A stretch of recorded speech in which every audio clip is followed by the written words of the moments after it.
opportunity to upload it. And yeah, welcome to another week of the Grateful Giraffes Fireside Chats.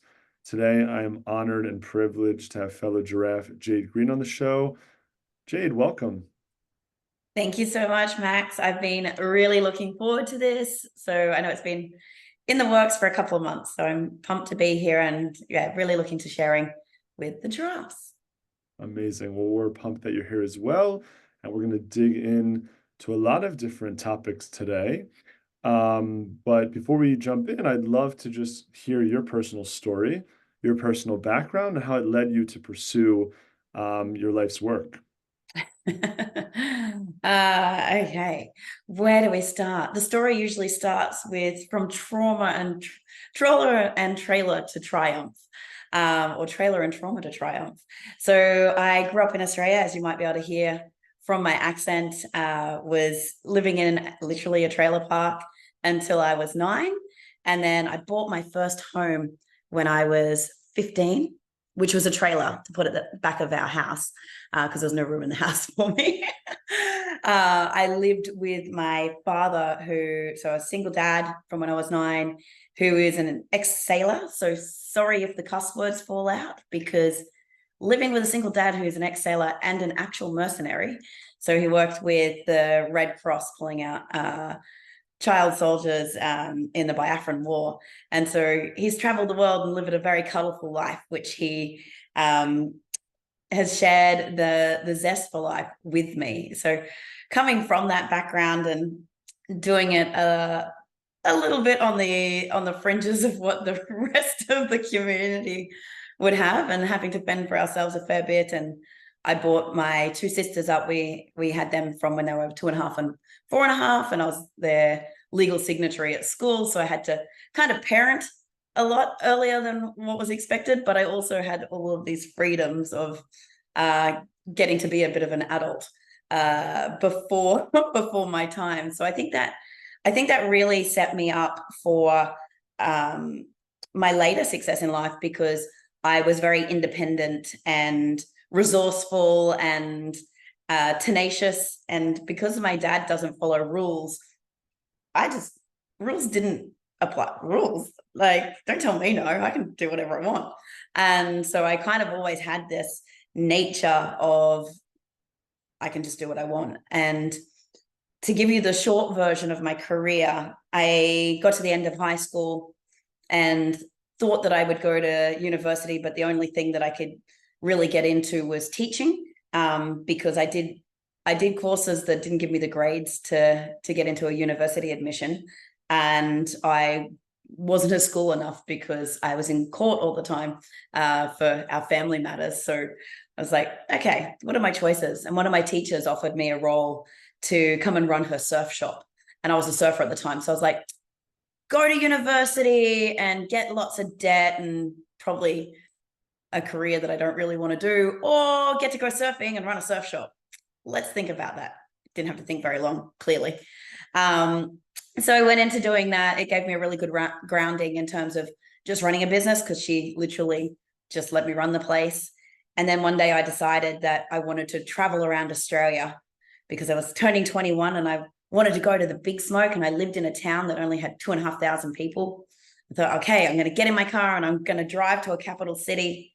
Drove 3 days straight to a place called Darwin, which is a little bit akin to maybe the swamplands of Florida. We have big crocodiles there, lots of people with no teeth. It's the wild, wild west, or the wild, wild north. And I got there and thought I'd be a barmaid, because if you're a barmaid, you can learn skills that can take you anywhere around the world. And one day this lady walked into the bar. I'd only been working there for 2 days, and asked me if I wanted to work at a car event. So the supercars, so fast cars. I'm like, I like cars. That sounds fun. And she said, do you have any friends that also might like to do this? I'm like, I've only been in town for 2 days, but you just walked in here and asked me if I want to do it. I figure I'm at the very end of this street that's got a whole bunch of bars. I can do the rest of the street and find some friends. So fast forward 4.5 years, I had 52 friends contracting to me, and also a dressmaking business making all of the outfits that we needed to do, the promotional work, and had inherited an alterations business. So I had a dressmaking shop. I had 52 contractors doing modeling and promotional work. And I never got to go traveling. I never left. I never even saw the things around the area. So the relevance of that story is that it was really that I can do anything sort of attitude that my dad had given me. And like, it just didn't occur to me that I couldn't be successful or do these things.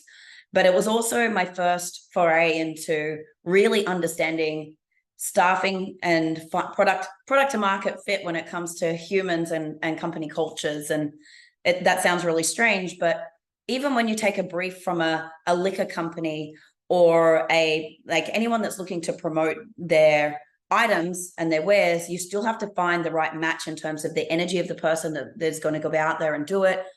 On those ones, it's also the image and everything, but it's really about understanding who is the avatar and who is the people that you need behind this to make the dreams come true and achieve it. And obviously at 21, starting to manage 52, 18 to sort of 25-year-olds is a whole nother level of skill that you need to have to herd those cats. From there, though, a few things led me to go to the actual big smoke, which was Sydney. And when I got there, I got myself into recruitment. And that started my journey into headhunting and recruitment. To show my age, I used to share a Regis office space. So before there was WeWork, a Regis office space with this tiny little company called Google, because they didn't even have their own offices then. And we still used those books that had phone numbers in them to make our hit lists. And so I'd lay down on the carpet at night and I'd write out the 100 phone numbers that I'd need for the next day, because we had to make 100 cold calls.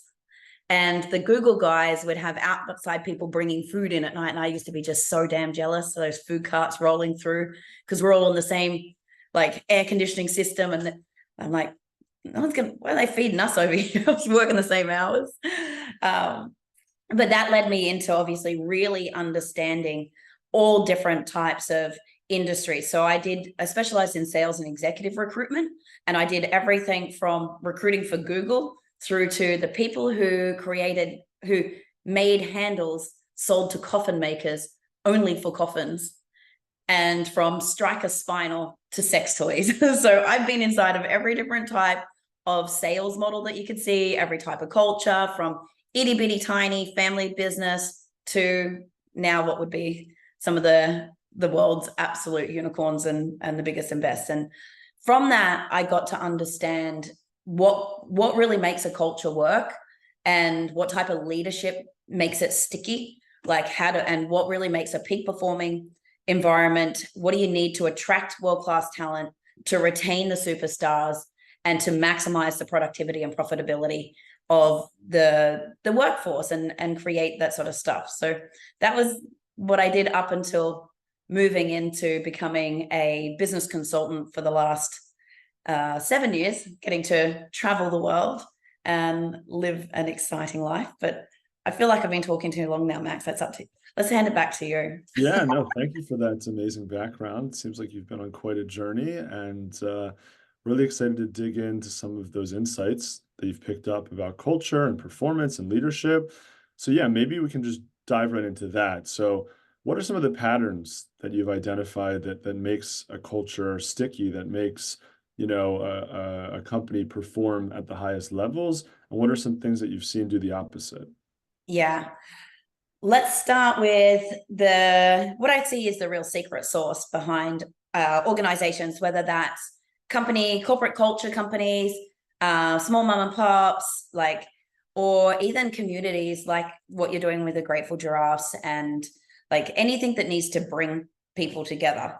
The number one failing that I see is people who create what I call wasted words on a wall culture. So they sit down and they create a vision and mission statement and their set of values. And it's usually designed with marketing in mind that sounds great outward facing, but it's never been thought about what that actually means in implementation and action within the actual hiring or curating of a community. So they think it sounds great, and it's usually pretty generic, and no one thinks about the actions that sit behind it. And there's a real disconnect between what the actual leaders do on a day-to-day basis versus what we have in a brochure or what's on a wall. So that's the number one thing that I see really dissolves companies and starts that revolving door and causes disengagement, because you have a break of integrity. And once you break that integrity, whether it's on a conscious or a subconscious level, it starts to dissolve the stickiness of that. But it also doesn't allow for the people to show up in the right manner. So if we then flip that over and go, what makes it sticky? What makes people want to stay? It is this is where I start to say culture is caught, not taught. If you've got words on a wall that were designed for more of the outward facing or because they sound good, that's just trying to teach people. And if you're just telling them what to do and telling them how to do it, that might last for 3 months. But it's really, the culture is caught, which means what we do is who we are. So what you do as a leader, what they are seeing, what your people are seeing every single day, what your community is seeing every single day, is what they're going to model back to you, right? That's what they pick up. It's not what I say, like, do as I say, not as I do. It is really, they will do what you do, and they never expect them to level up on you unless you are going to model that exact behavior. And if you cannot communicate in detail and paint what done looks like for the things that sit behind that. Beautiful. Maybe you could also share like a case study in both directions from what you've seen, in the field, like an example of leaders who have really, acted in a way that has caught people in the culture versus the opposite. Yeah, so a couple of examples would be, I'm gonna a generic brushstroke, because we've seen this a lot. And unfortunately I saw this a lot from being in recruitment for 13 years. But you have a company that says that they either have integrity or honesty or loyalty. Like how many times do you see one of those words show up in a company's vision, value statements, or something similar to that, right? We see it so often. But then maybe one of the leaders is possibly having an affair on their wife, sometimes with the secretary or one of the young sales assistants, and we're completely breaking trust. Now that's an extreme version. One of the ones that people don't recognize as much is, especially with the sales force, is if we say loyalty, integrity, trust, like honesty, all of these things, and then it comes to having a sales force that has, say, month end like targets that they're working on, and then we hear things like we sandbag deals to the next month because commission, or it's going to sound better, or we've already got this month's goal, so let's stick it over to next month because we don't have the pipeline, or we're going for funding, so we're going to inflate really what our active users are on our platform. So we're going to bulk load some in, and do you know what I mean? And so this is where we start to erode those words that we're saying, because even unconsciously, people are starting to go, well, sometimes we have like, what does that actually mean? Sometimes we don't. Sometimes we're fudging numbers, and it seems like something small, but it creates that cascade. So that would be some of the key things that I see, and some of the core values that I see are dissolved by actions. And it's even things like, this was actually an example that one of my clients gave a few years ago. So we were toying with having honesty as one of the virtues, and I'll talk about why I use virtues over values in a minute. But we brought in some of the group, and one of the girls said, I will feel really uncomfortable with that. I'm like, okay, say more. And she goes, well, when the phone rings, often my boss will tell me to answer his phone and tell people that he's in a meeting, and he's not. And sometimes he comes in late and he tells us it was because he was doing XYZ, but she's the assistant, so she goes, but I know he's not. And she goes, so I don't think I don't feel good about that. Now, what an important conversation to have, right? Now, I'm not saying we don't want to have ethics like that in terms of we definitely want to promote honesty, integrity, loyalty, and trust. But you've got to think about the right wording, and you've got to think about only have what you can live, die, breathe on, that you're willing to fall on your sword for.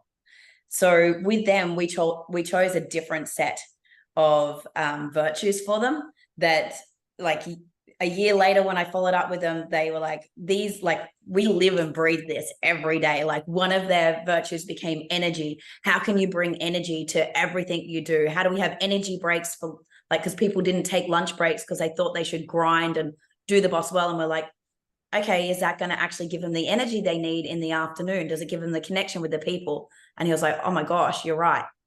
He told them always to take a lunch break, but he never did. So they had caught the culture of eating at their desk and was burning people out. When we flipped it and was like, take an energy break, everyone was committed to having at least a half an hour away from their desk. And they put in games rooms. Actually, we ended up putting in an infrared sauna and a cold plunge to restore the energy. So that, I hope that answers that question for you, Max. Yeah, totally. Great examples. Maybe we can talk a little bit about the relationship between culture and profits. Ultimately, this conversation is about for-profit companies and, how they can scale their teams and their organization and address larger market segments.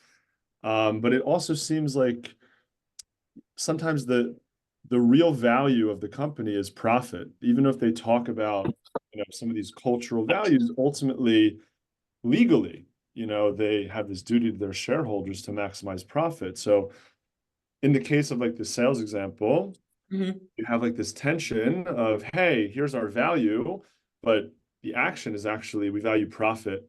So we're going to fudge this or move that. And so I'm just curious how you think when you're working with leadership and creating these values, how can they interface with the ultimate objective of the organization, which is to generate, profit for shareholders?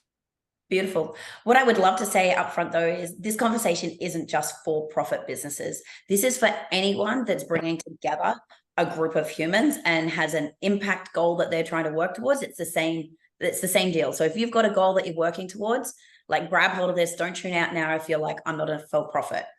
But what we would say is my most quoted, I love the Zoom, even though I have my Zoom reactions off. AI knows what you're doing. Yeah. I know, I have my reactions turned off, but we still get them. So it's great.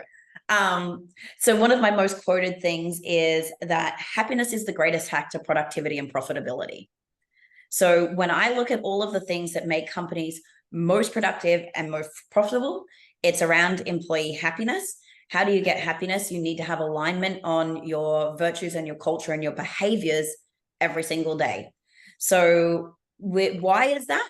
So we know that employees that are happy are more engaged. More engaged employees, they stay in their roles longer. So you've got less staff turnover, which is meaning that you're getting higher profitability from per head, right? Because of the cost of attrition, the cost of recruitment, the downtime and the training, the impact on your clients and your pipeline work, right? We know that employees that feel like they've got a best friend at work, so a best work friend, 7 times more likely, they stay 7 times longer and they're 7 times more productive because they don't want to let their teammates down. They care. And so they show up, right? So that when we start looking at all of these things that sit underneath it, you can go, okay, if we've got better retention, that saves us money, which increases profitability. If we have better attention, being engagement, we get better productivity, better profitability, right? If they care about the cause, then they're happy and they're able to, like, the state of happiness means that we're able to be focused. So the reason why I say happiness is if you're happy, you're not ruminating over the past and stuck in depressive thoughts and in a loop of what was.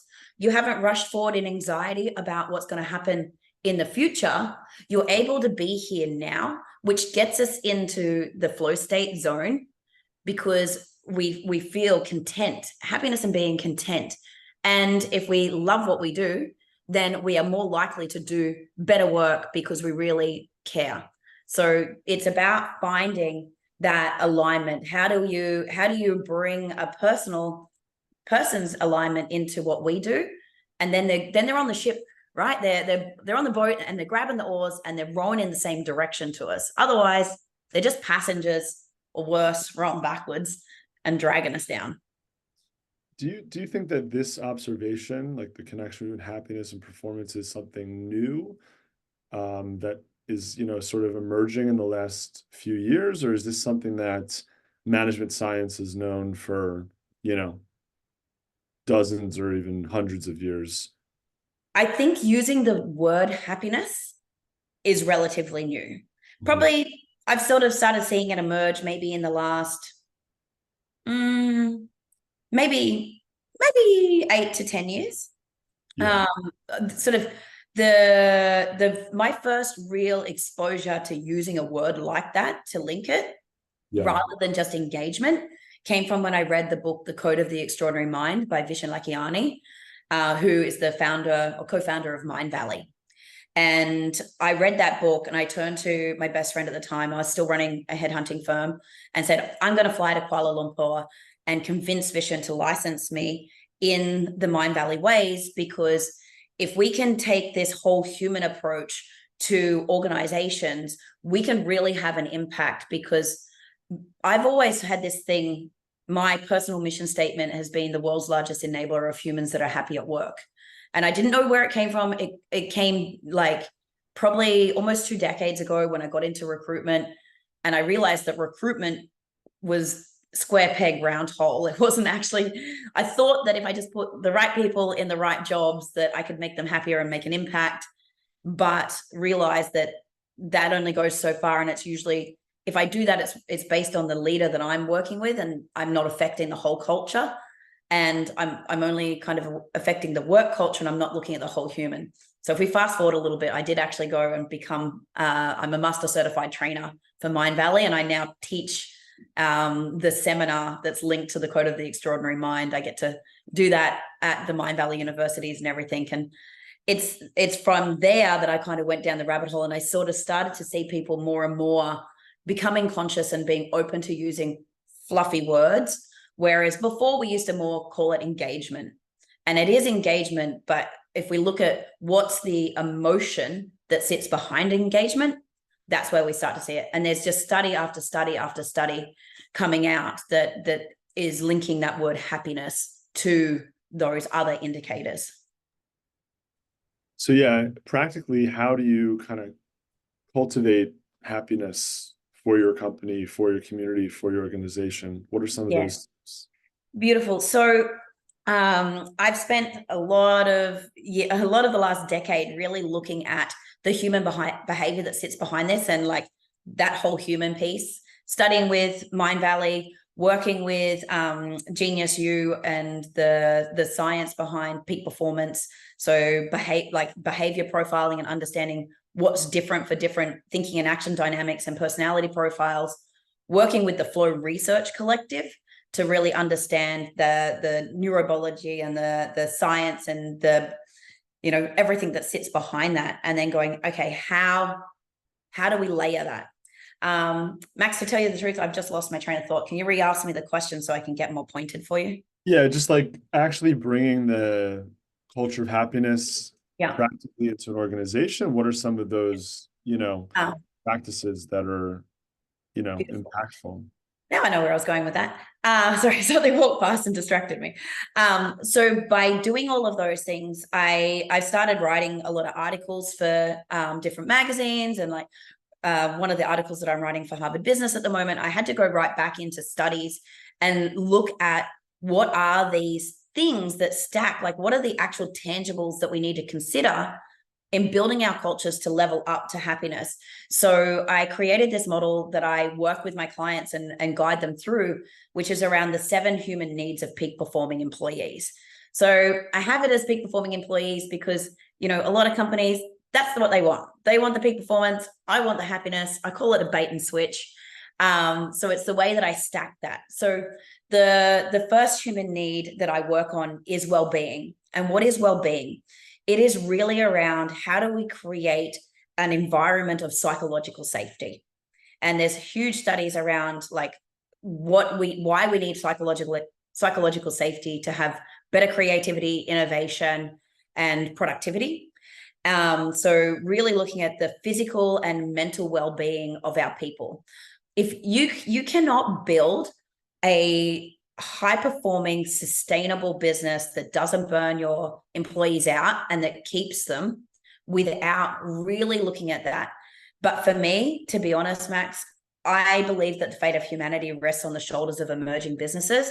And it's actually our responsibility as business leaders to give employees the tools that they need to live a better life, because we cannot rely on the government. We definitely cannot rely on the education system.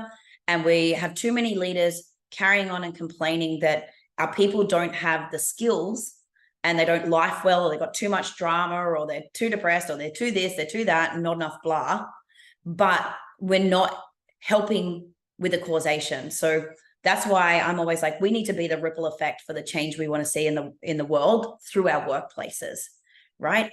So employees give us their most valuable thing they have in their entire life, their time, the thing they're never getting back. And nowadays they can go and get money almost anywhere. So it is like, if you really want to keep them, you got to give them something more than money. But I think as a good conscious leader, you need to give them something that's going to make a difference to them and to the world. So really looking at, okay, well-being, what does that mean for them and how do we do that? After that, it's connection, right? It's belonging. If you want to build an organization where people care, you have to care. You have to show them that there's other people there. I gave that statistic before about having a best friend at work, right? If you want to create a community, you need to have the trust that you're among people who have your back, right? In this age of there's too much talking with these things with our thumbs and not enough with these things and with our hearts, right? The thing that computers and AI cannot truly replace is real human connection. And the science behind, if you want to lower your depression rates, if you're not feeling the best, getting in and looking someone in the eyes. We all know about eye gazing and the power and the science behind that, what it does to our chemicals. Something like staring at an AI generated something on your screen is not going to give you that human energy. So what do we do to build that connection? And then looking at clarity and certainty. So when we look at some of the things that causes most depression and anxiety, it's VUCA: volatility, uncertainty, complexity, and ambiguity. So how can we give people a sense of safety? We do that through clarity and certainty. How do we set people up for success? Painting what done looks like. As Brene would say, being clear is kind, being unclear is unkind. So how do you paint done for them? When people know what done looks like, you set them up for success and they know what the bumpers are, and then you can give them the freedom to think outside of the box if they know where they're going. And this is where we can start to unlock more creativity and agency, because they know they know the rules of the game. Give them the rules of the game and then give them the agency to play it with their best skills, which leads me into significance. How do you make sure, like, if you want to build something, they need to feel significant. I always say, what's the first 4 letters of culture is cult, right? If we look at what makes it, and some cults get a bad rap, right? The infamous ones give us a bad name, but it's around the people feel like there is something more. There is more, like, it's more than just turning up for a paycheck. I'm having an impact. What I do matters. I matter. This matters. My colleagues matter. And so it's really looking at, how do you have an impact goal that isn't just revenue? Or, like, I don't believe that you can have impact without income. So I'm all about profit for good, make the bucks, live a rich life, have the abundance. But, like, it's like, okay, how do we really link that to somebody's own intrinsic motivators, and how do we reward people how they need to be rewarded. So I use things like the love languages, and people are like, we can't use love languages at work. And I'm like, yes, we can. To really understand to how do we give recognition how someone's actually going to receive it. And so really looking at those things and how do we understand the whole human and what matters to them and what their personal values are, and how can we align that, and how can we recognize that, and how can we give back to that. The next one is challenge. Anyone that's done stuff with Flow Research Collective will know that the to get to peak performance state, it only requires 4% challenge to unlock that zone of genius, which gives us a 500% uptick in productivity. So if there's not enough challenge, we're bored. We're on here scrolling, looking for some dopamine. Anyone love me right now? Probably misguided, looking for connection because I'm not getting it at work. And if it's too challenging, we get too much anxiety and we go into fight, flight, or freeze. We're acting from fear and we're not actually able to unlock that true zone of genius. So it's finding that balance of the challenge, but that thing that keeps us excited and, a little bit on edge. So finding that. Next one would be the future vision, right? If we run out of future, we run out of momentum and we run out of drive. So how do you enroll your people in the future vision, the impact that we're going to have, but how do you link it to their own personal future vision?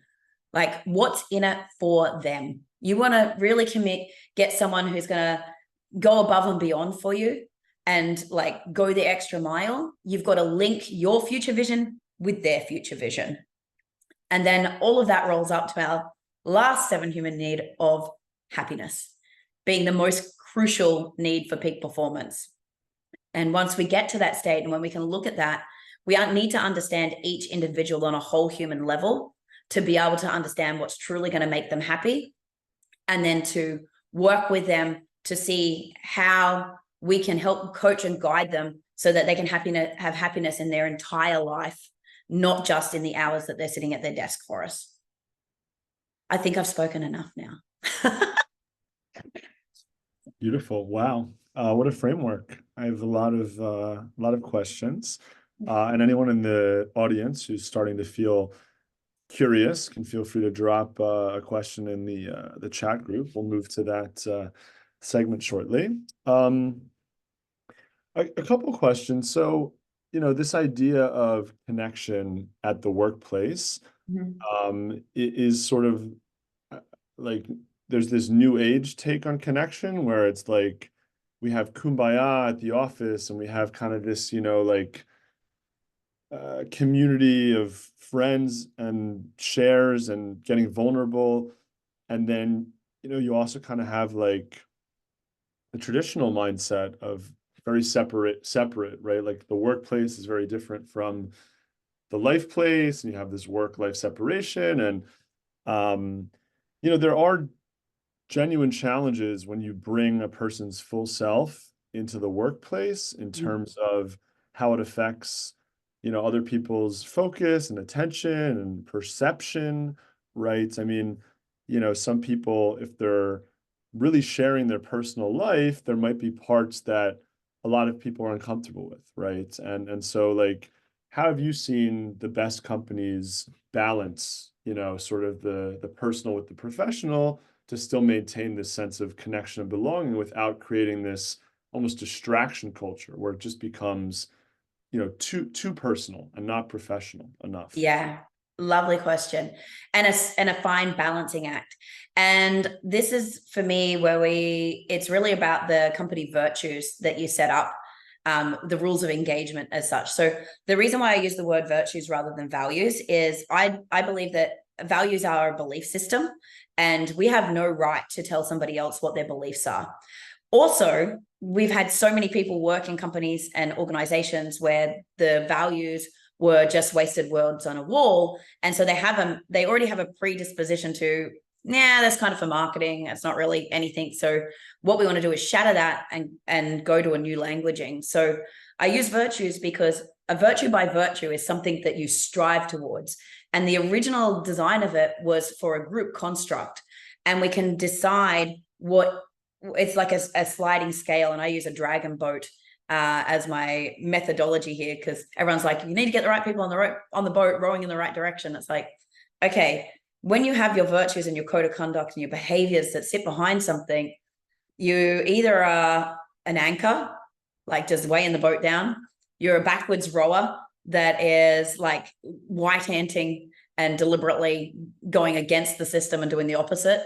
You've got your passengers, and unfortunately, it sits between 63 and 74% of American workforce is disengaged and like quietly quitting, just doing the bare minimum to get by at work, and that's what we would call a passenger.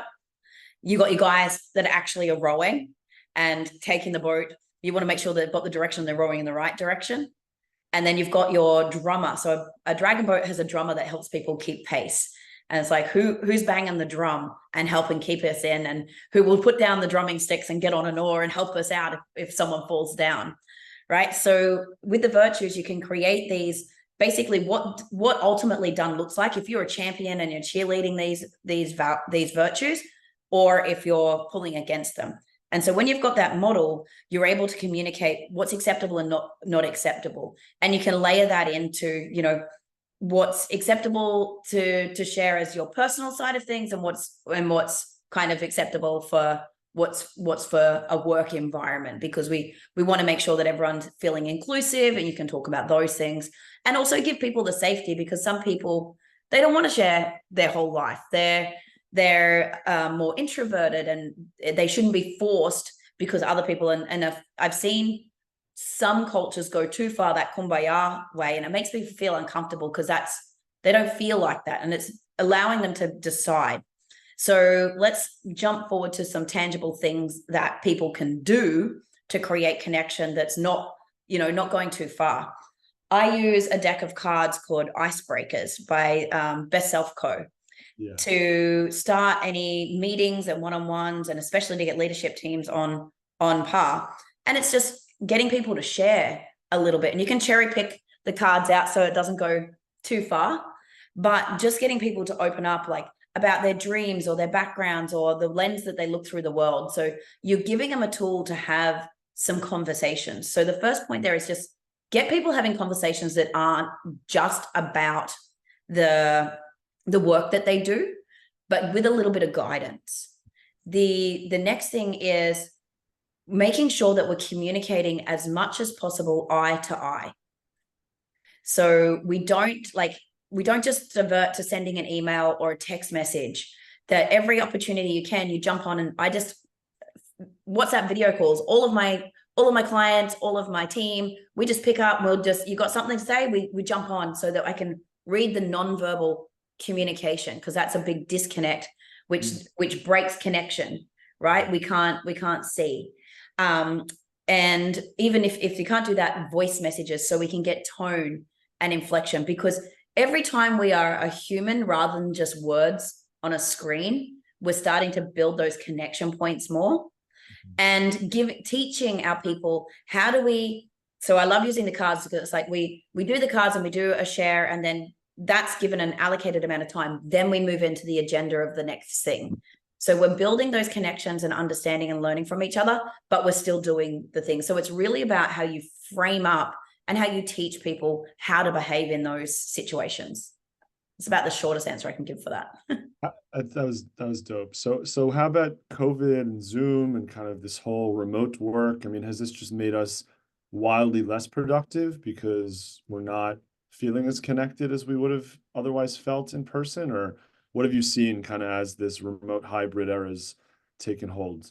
Yeah. So look, there is definite camps for it's great to have the remote side of things, and maybe we can reach different workforces and that, but we kind of often forget about people, and we don't look at their personality profiles.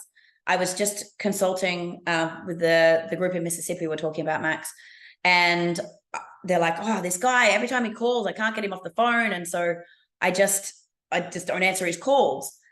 And I'm like, okay, let me just have a look at his personality profile and his love languages and everything. So I get his profile, and I'm like, okay, he's a blaze personality. He's an extroverted person. He's a people person. He gets energy from humaning. His love language is words of affirmation and physical touch. And I said, so tell me about where he's working at the moment. So he works on his own at home in his house. His brother died. He's only got his dog. He doesn't have a partner. He's in a remote area, and he's an accountant. I'm like, so do you think that when he's calling and you can't get him off the phone, maybe it's just a bid for connection because he's lonely? Right. And they're like, oh my gosh, didn't think about that. I said, so how about we just let him go to a shared office space so he's got some other humans around him. Like, he's got to do his billable hours and everything. So again, create the right conditions for focus and getting the job done, but also think about, like, he needs to talk to people and have other impact, right? So how do we get that connection? Too much when we're on Zoom, like, people are like, oh yeah, well, I've got on Zoom. Yeah, but we're not teaching people how to Zoom. So when I Zoom, firstly, because I can't stand to see myself when I'm talking, I have self-view hidden, right? People don't want to be on Zoom because they don't want to see themselves, right? They change how they're behaving and how they're communicating because they can see themselves and they're hyper aware. But also it means the other person is itty bitty and we can't see them as much. So, like, being able to go out of self-view, come into just full screen with your person, being able to connect, teaching people, how do we read the nonverbal communication again? How do we build that connection? How do you lead in? How do you stay engaged, right? Even when we're on the big screens, because people think they can hide, they've got cameras shooting from over here. They're not actually looking. We allow people to have their camera here and they're looking at a screen, so we're like this. Well, there's no connection when we're like this. So how do we give those tools to do that? How do you start a meeting with really recognizing and seeing people beforehand? And one of the most beautiful, quick ways to do that is just doing a quick round of gratitude. Give me one thing that you're most grateful for in your personal life. What's one thing you're most grateful for in your work life? So then we're conditioning people to look for the positives, not the negatives as well, and share and thank people. And what's one thing that you're most grateful for about who you are as a human being, not a human doing, right? Quick 3, you've got a bit of connection. You can see each other as humans, and then you move on to the agenda. Yeah. I mean, that's full circle for sure. Coming back to the grateful giraffes and just the importance of gratitude. Another question just on this framework is really around kind of the future vision. So, if a company is really on a mission to, create biodegradable plastic or, regenerative farming at scale or some climate solution, then it's easy to kind of rally, or it's easier to rally a bunch of people behind kind of this very clear vision and mission. But something, like Coca-Cola, for example, or maybe an oil and gas company, or something that, is kind of at odds with what we know is, taking us in a more healthy direction. Like, how do you really inspire people to get behind, some of these visions or missions that are not necessarily aligned with their personal values, or virtues, but they, need to pay the bills, so they work for this company. Like, is it really possible to inspire people, to have the same amount of passion for, something that could be considered negative, or nefarious towards humans? I struggle to answer this a little bit because I made a decision when I created my own headhunting and recruitment firm decades ago that I would not work with what I wouldn't see as planet and people plus businesses. So we put a hard ban on big pharma and tobacco and alcohol and these things. So I struggle a little bit to answer that from that point of view, but let me answer it in another way. So I've got a client who they are butchers, and they're a very, very big business in butchers, like tens of millions. Yeah. And you're like, how do you get behind cutting cows up and right? Like, how do we do that? And so we really looked at what was the owner, like the owner decided to buy he came into the store and he's like, okay, I want to, like, you guys could be so much better. I want to buy you. And they're like, well, you can't just buy one of us. You have to buy all of us. And he's like, fine. And he wasn't in butchering. He's in childcare and property development and applications and not-for-profits. And it's like, but he just saw an opportunity to make this great. And I was like, okay, why do you do this? And he's like, I want to make places great and I want to make things fun. And we're like, okay, well, let's really unpack some of these things. And we're like, how do we get people behind this? And it's like, one of their things is they're obsessed with becoming the best place to work in Southeast Queensland. So in the southeast of their state, they want to be the #1 best place to work because he has such a drive to give back to community. He's self-made, come from nothing, did it tough, like the real rough and ready, and sees these people that come from lower socioeconomic backgrounds and communities that haven't been given opportunities and the skills to look at how they manage their finances, communicate better, have better relationships. Work is just a grind. Like, it's the traditional bullying and hazing as you come through apprentices. And he's like, this is an opportunity for me to make an impact on my local community where I care, where it's something that I can actually do.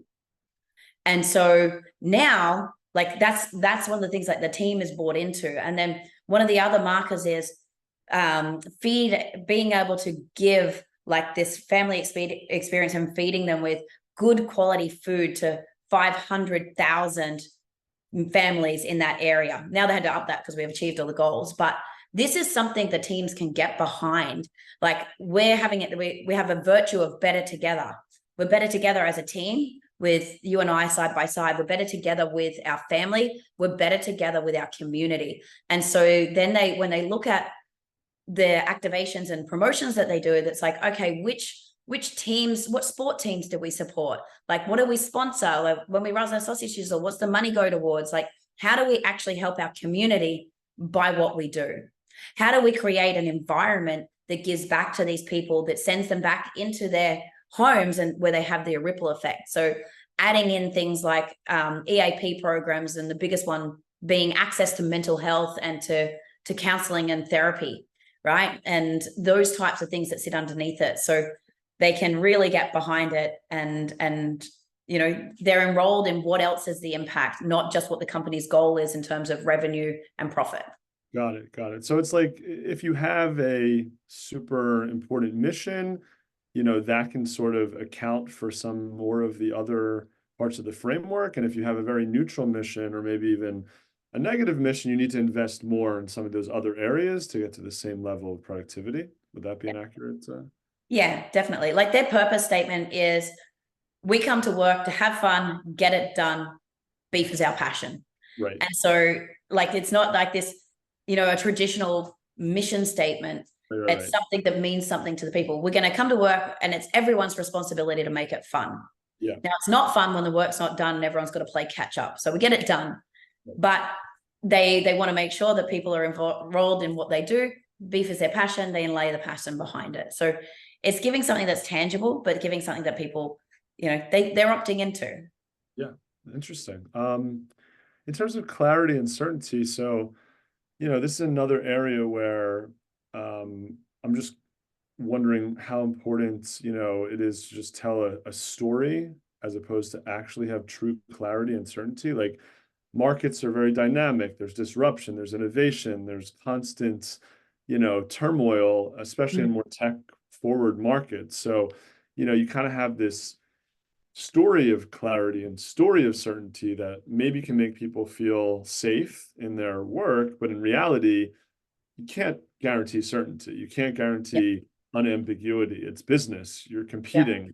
There's all these variables. So how practical is it to have true clarity versus just a story of clarity? Okay, beautiful. So there's a book called The Alliance by the LinkedIn co-founder. So I resonated that years and years ago. I read it there, and specifically around their model of having tours of duty rather than job descriptions. So job descriptions, most people rip off the internet. They think it kind of sounds like it. They give it to them and it's got roles and responsibilities. They turn up on day one and it's actually like it's not even close half the time. The KPIs are set because of what people think that should be, and there's no real guidance around what done really looks like. They're also usually so long term that when things change and pivot, the job description doesn't change and pivot, and there's ambiguity between the two. So what I love about tours of duty is that you are really looking at like, what is the mission that you're on for a set time frame, and we agree that there's a time frame that we're going to revisit this and rescope the duty, rescope the mission based on what's happening right now, based on your current skill set, based on market demands, based on how we've had to be agile for the market. But you're shortening it to the best. So some people might only do 6 months. Like some of my clients, we've got a 6-month tour of duty for the general manager, and we're going to revisit it because we're in wartime right now. We need to get profit back in. We need to stabilize the ship. We need to do this. And so the focus is this for now. And this is what done looks like. These are the measurables. These are the bumpers. And then at the end of that, we're going to look at it and go, okay, yeah, are we still in wartime or are we in peacetime? And we change the markers and go, right, what's now the focus? Some people have a whole year. Like, so it depends on your market, depends on how fast you're running. It depends on the things that are happening outside. But that's how you can create the clarity and the certainty, because you can just go, let's paint done with all of the colors. Let's tell the story of what done looks like and feels like. And then let's decide what are the success markers that sit below that to get that result. Mm-hmm. And it's tailored and it's suited specifically to the person and to the needs right now, with an agreement that we're going to check back in. And the key there is you've got to make sure you do the check back ins, because otherwise you're breaking your certainty. Yeah. Amazing. We have a question from Minling, which I think is a great potential way to wrap up, which is, how do you engage and motivate team members to move towards the same goal and keep them motivated, especially when they are not employees? So in the example of Grateful Giraffes, we have this global community, 750 members, 350 plus in Los Angeles, but no one's actually, working for Grateful Giraffes and getting a salary from Grateful Giraffes. What would be the way to kind of gather all this collective intelligence and wisdom and energy towards a common goal without, a cash component? Is there anything that you could see being interesting there?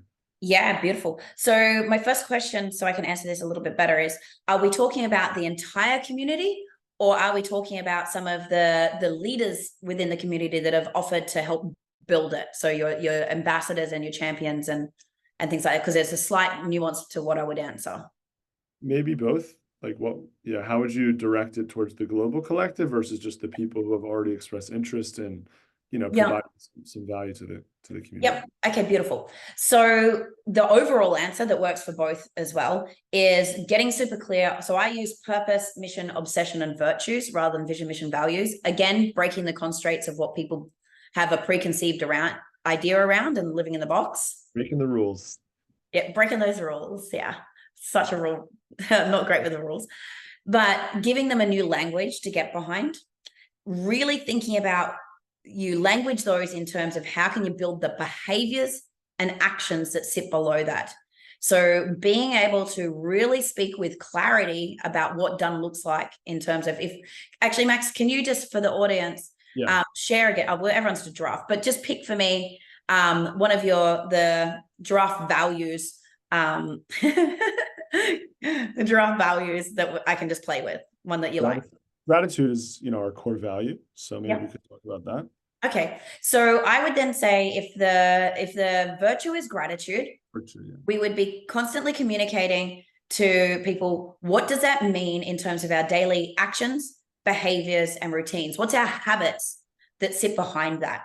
How do we show up and how do we layer it? And so if gratitude is the number one, then every meeting starts with someone, which I'm sure for you guys, but starts with the gratitude. We're talking about that. We're asking them how they're going to put it into play, right? If we catch someone in a bit of a negative spiral, this is also like what you permit, you promote.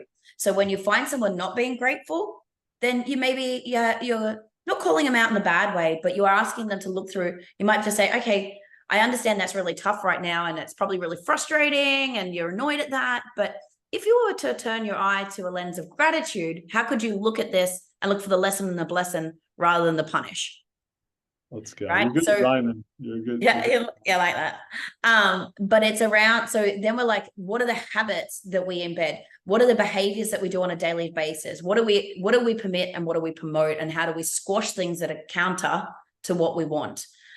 So being able to really be clear on that and just reiterating it, and reiterating it, but telling people how to live it is the most important. Hmm.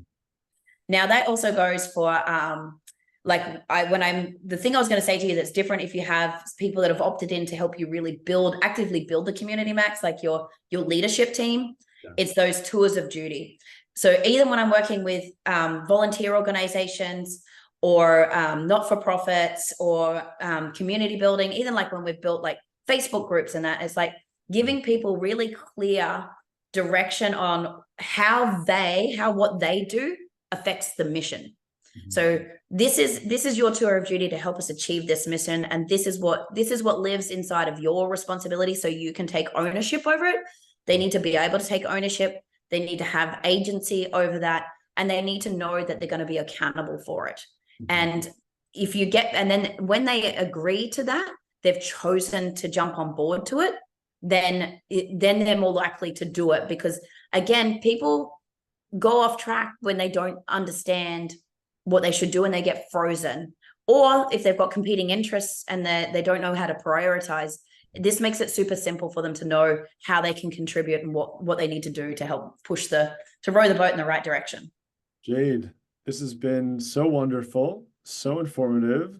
You're so smart and experienced, and we're grateful that you joined us today to share all of your wisdom. Thank you so much for having me, Max. As you can see, it's something that I'm really passionate about, and I want to help build the giraffes globally. So anything I can do to share with this community. Amazing. Thanks everyone for joining. We'll see you. Actually, we're going to continue this call into a brainstorm for oxytocin. I'll pause the recording right now.